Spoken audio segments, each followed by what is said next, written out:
Sur CNews, le philosophe a répondu aux attaques contre les hommes de la députée Sandrine Rousseau et à ses propos sur la virilité du barbecue. C'est un délire cette femme, je me demande comment on peut créer autant de sottises régulièrement, a-t-il commenté. La seule bonne chose qu'elle ait faite, c'est de ne plus enseigner. Ce sont des pensées d'une gamine de 13 ans, a-t-il ajouté. Michel Onfray n'est pas à prendre ou à laisser. Il n'impose pas un choix aussi radical. On peut le savourer dans ses meilleurs moments et s'éloigner un peu de lui à d'autres. Michel Onfray n'est jamais grossier, mais parfois brutal, et cette brutalité, paradoxalement, l'incite à aller au plus près de la vérité sur des sujets et des thèmes où généralement les frilosités et même les lâchetés prospèrent.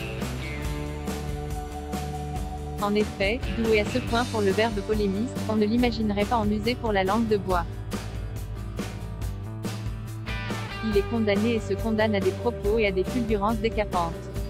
Le tiède ne peut pas être son fort. Y apostrophe en aura pour tout le monde.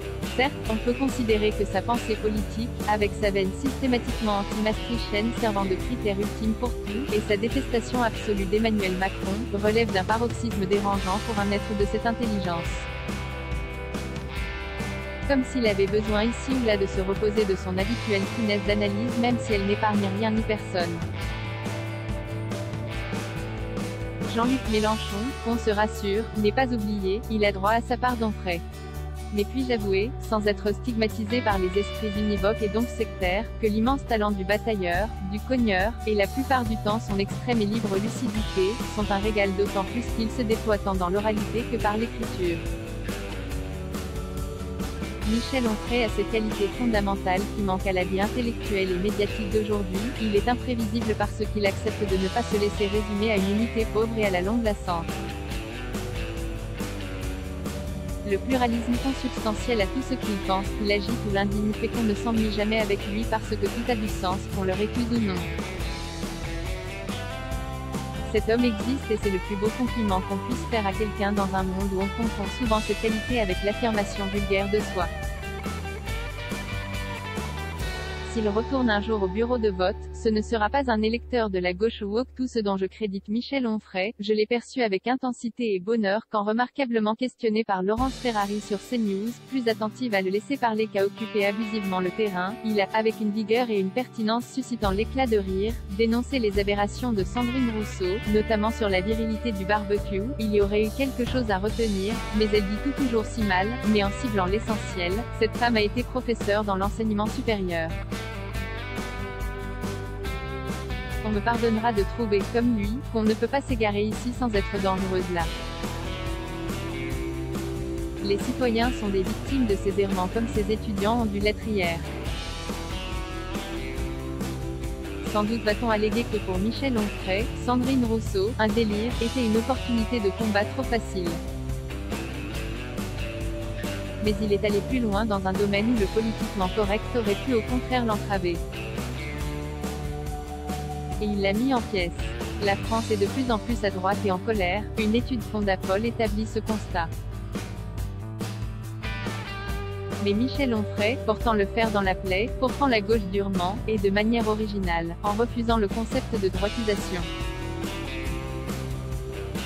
Pour lui, il s'agit seulement de l'expression du bon sens. J'apprécie qu'il fasse sortir ces catégories politiques de l'idéologie pour les examiner au regard de la santé mentale ou non de ceux qui les mettent en avant. À gauche, le bon sens a disparu ainsi, prenant certains exemples, il s'interroge sur l'école, le crime de viol, la santé en n'imaginant pas que la gauche puisse refuser que l'école apprenne à lire, à écrire et à compter, être favorable au viol et hostile à un meilleur fonctionnement de la santé. La droite ne serait donc plus une alternative politique mais l'expression de ce que tout un chacun, débarrassé d'œillères bêtement partisanes, devrait vouloir et approuver. J'entends bien que cet éloge du bon sens ne pourrait pas s'appliquer à l'ensemble des problématiques politiques et sociales, voire sociétales, et que la droite, à tout coup, serait injustement privilégiée si on la constituait comme propriétaire exclusive du bon sens. Il n'empêche, il y a des idées qui sont des absurdités et des propositions des aberrations. Il manque aux idéologues qui les profèrent d'avoir les pieds sur terre et la tête dans le possible et le souhaitable. Après avoir écouté Michel Onfray, le téléspectateur revient à sa quotidienneté enrichie, groggy non pas à cause d'une vaine surabondance mais parce qu'un cogneur en liberté, décapant et profond, est une aubaine. On change d'air. L'entretien avec lui est vraiment un événement. Il y en a peu qu'on attend, qu'on écoute, qu'on espère. Il en est. Puissance et décadence price, 22 € un used et new available from 22 € à lire aussi.